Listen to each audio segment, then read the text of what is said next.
Happy Thursday. Today I want to talk about autism and hypersensitivity. How you as a parent play a big role in strengthening that sensitivity, making it harder for our kids on the spectrum to do simple everyday things like brushing their hair, brushing their teeth, even trimming their nails. As parents, most of us have very high expectations for our kids. But today I want to talk about why it's important to be strategic with our expectations and keeping in mind that behavior change is very incremental. That means it's very slow. It happens over time.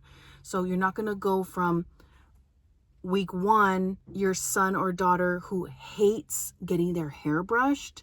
You're not going to go from that to 1 week of they're just completely tolerant of it and let you brush their hair without crying, without pulling away, without having a tantrum. Parents, there's a way you can be strategic about how you implement these everyday tasks so that our kids on the spectrum who are very sensitive can slowly build their tolerance and also in a way that keeps them happy and comfortable. I want to talk about how to do that, how to go about it. As moms and dads, we have very high expectations for our kids. Autistic or not, it really doesn't matter. At our core, as good parents, we want to challenge our kids. And as parents, we're so in tune to our kids that we know when to back off. We know when it's too much. Let's pretend your autistic son hates getting his hair brushed. He cannot stand it. This day, you're getting him ready for school and you're brushing his hair and he's having a really good day. So he's letting you brush it. And normally he only lets you brush 2 times before he's over and he's pulling away, he's crying, sometimes he's screaming. And sometimes you send him to school without his hair being brushed because that battle is too much.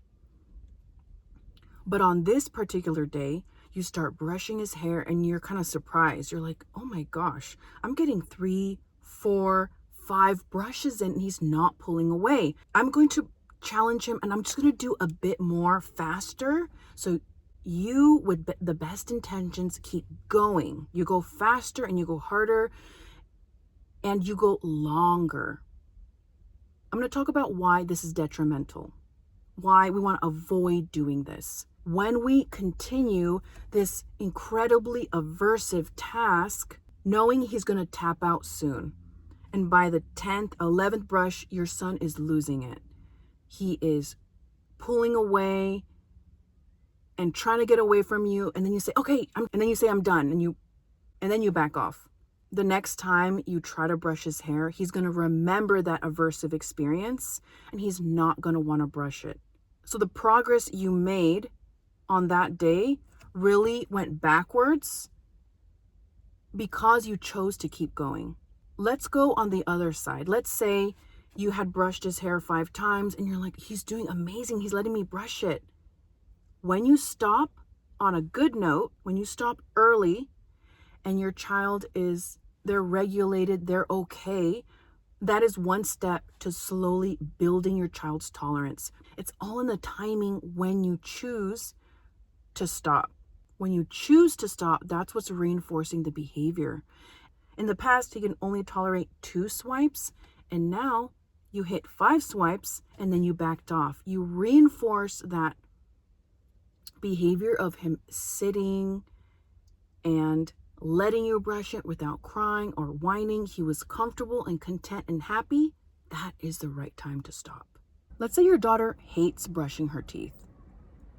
It's a battle each morning, and sometimes on a good day, she'll let you get like 3 swipes in, and on a bad day, she really won't open her lips. She just kind of pushes the toothbrush out and kind of pinches her lips together, okay?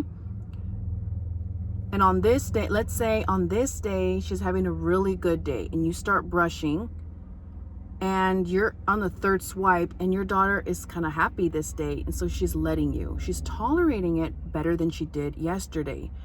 And it's tempting as parents. You're like, oh, she's doing so good. I want to get some more swipes in. So you keep brushing, pushing her to her limits until she taps out, until she's crying and whining and pulling away. And then you say, okay, fine, I'll let you go. When you could have stopped after 3, 4, 5, you want to stop on a good note.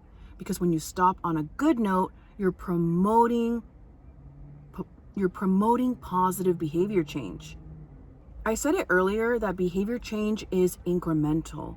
That means it is very, very, very slow, especially with these tolerance kind of goals. So our kids on the spectrum are particularly sensitive to brushing their teeth, to brushing their hair, to getting their nails cut, to getting their hair cut. Parents, they can be worked through. When you choose to pause or cease the aversive activity, over time, your child starts to trust you that, okay, mom's going to stop after only a few. After that repetition and consistency, then you can incrementally increase the tolerance over time. It's better to move slow than to move fast. That was everything I had. Thank you for listening, everyone. Have a good day.